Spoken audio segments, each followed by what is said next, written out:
Louvado seja nosso Senhor Jesus Cristo, para sempre seja louvado. Querido povo de Deus, Evangelho do dia, terça-feira, dia 19 de setembro.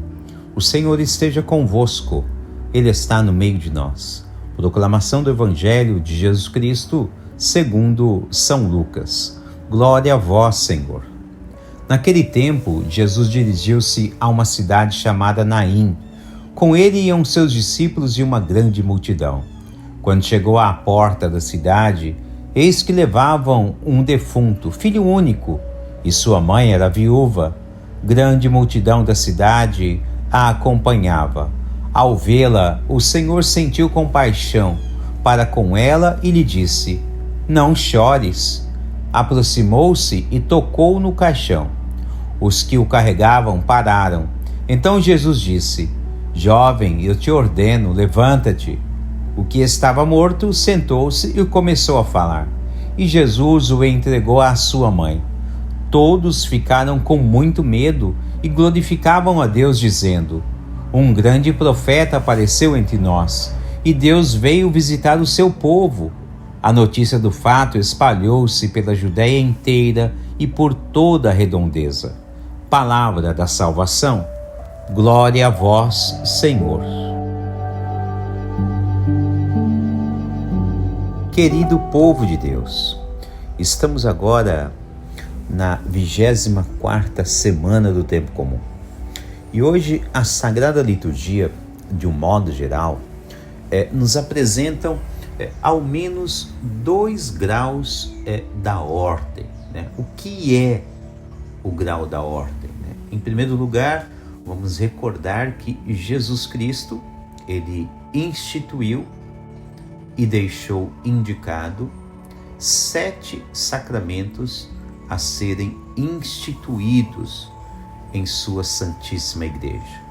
O sacramento do batismo, da Santíssima Eucaristia, da confissão ou da penitência, né?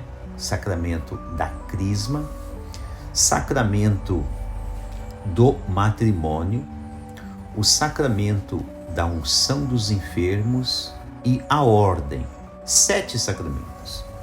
Hoje, em especial, nós vemos que a primeira carta que São Paulo escreve a Timóteo, ela destaca o episcopado e também o diaconado, né, que são 2 graus distintos. Né? A ordem é um único sacramento que se divide em 3 graus: diaconado, presbiterado e episcopado. Contudo, todos eles estão intimamente ligados um ao outro, a tal ponto que Santo Inácio de Antioquia, ele diz que seja o bispo, ou presbítero, ou diácono, deve ser reverenciado igualmente como o próprio Cristo, né? A imagem do próprio Cristo. Tá, e o que tudo isso tem a ver, né, com a nossa vida cristã, com a nossa vida diária, com a nossa prática de católicos? Ora, tem muito a ver, porque em primeiro lugar, desde a última ceia, a qual Jesus institui em primeiro lugar o ministério sacerdotal, né, na Quinta-feira Santa, né, ali ele também institui a Sagrada Eucaristia. Ali fica muito claro para a igreja que seja o episcopo, seja o presbítero, ou seja o diácono, né?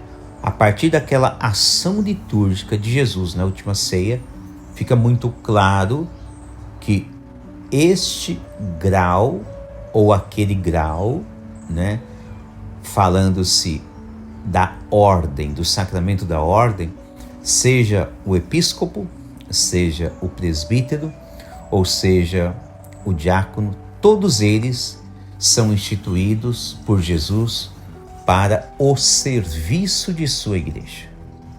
E é muito importante você saber disso, porque seja o bispo, seja o padre ou seja o diácono, mesmo que eles tenham funções administrativas, né, de governo, mesmo assim, diante de uma visão religiosa e espiritual, todos eles estão a serviço do povo de Deus. E este serviço fica muito claro, sobretudo quando nós olhamos para o Evangelho de hoje. O Evangelho de hoje, que é tirado do evangelista São Lucas, capítulo 7, versos 11 a 17, nos mostra aquele cenário onde é descrito que existe uma espécie de cortejo fúnebre, né? Uma viúva, e a chamada viúva de Naim, ela está ali levando o seu filho para ser sepultado, né? E olha só, uma viúva e com um único filho sendo sepultado. E naquele cenário nós vemos que Jesus percebe o que está acontecendo. Uma mulher que agora irá ficar sozinha em toda a sociedade. O evangelista São Lucas, ele faz questão de enfatizar que Jesus, ele teve compaixão, ele se compadeceu daquela mulher. E isso é bem verdade, porque de fato Deus, ele se compadece com todos os seus filhos e filhas que passam por tipos de dificuldades em sua vida, né? E dificuldades assim que de fato seriam assim meio que impossíveis, possamos dizer assim, de levar a sua vida adiante.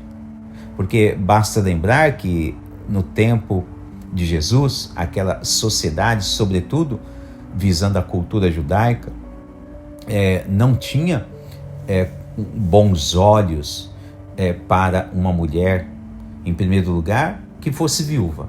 E depois agora está perdendo seu filho, ela iria ficar sozinha. Ou seja, seria muito difícil essa mulher se manter diante daquela sociedade vigente. Talvez, um dos caminhos dela seria se prostituir para conseguir ter o seu ganha-pão diariamente, podemos dizer assim. Ora, este é um aspecto interpretativo que é muito bem quisto, muito bem visto por qualquer visão, por qualquer olhar que você tenha neste evangelho e neste cenário. E talvez por isso, então, Jesus, ele se compadece, né? E aí o cenário diz que ele toca no caixão, e aí quem está fazendo o cortejo fúnebre, né, ouve a voz de Jesus, escuta ele, obedece ele, e ele vai oferecer uma palavra de consolo, né? Em primeiro lugar, ele diz para a mulher: não chores, né? É interessante esse dado, porque é o próprio Jesus indo de encontro, né, a todo o desconforto daquela mulher, a toda a dor daquela mulher. Jesus, ele não quer ver nenhum ser humano, né, sofrendo de maneira, podemos dizer assim, injusta. Não. Jesus, ele quer oferecer a sua ajuda. Por isso ele toca, né, no caixão e diz para a mulher: não chores. E ali então, quando ele se dirige, né, ao cortejo, ao caixão, Jesus, ele diz: jovem, eu te ordeno, levanta-te. Gente, que coisa maravilhosa é ver algo deste porte, né? Porque cada ser humano, ao se deparar com um cenário como este, nunca deveria se esquecer o quanto Deus quer ajudar qualquer que seja a pessoa. Basta o ser humano realmente ouvir a voz do Senhor.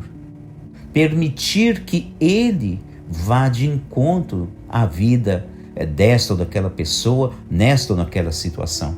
Assim como essa mulher permitiu. Tudo bem que ela está fragilizada neste momento, mas quando Jesus a encontra, o cenário nos ensina que ela permite esse encontro. E por este fato, então nós notamos que Jesus, ele vai e mostra àquela mulher que ele pode solucionar o problema da vida dela. Então note bem que aqui nós estamos falando de um jovem que estava morto, querido povo de Deus. Agora, se Jesus ele resolve a situação de uma pessoa que estava morta, resolve a situação de uma mãe que estava realmente dolorosa, angustiada e talvez não sabia mais o que iria fazer da vida, imagina o que Jesus não pode fazer com os demais cenários desta ou daquela pessoa, desta ou daquela situação. Portanto, querido povo de Deus, não tenha medo, permita que Jesus vá ao seu encontro.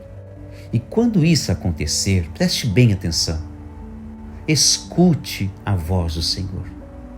Deixe que Ele tome conta de todas as suas dores e assim Ele possa oferecer para você um novo caminho de bênção e de graças, assim como Ele fez na vida desta viúva de Naim.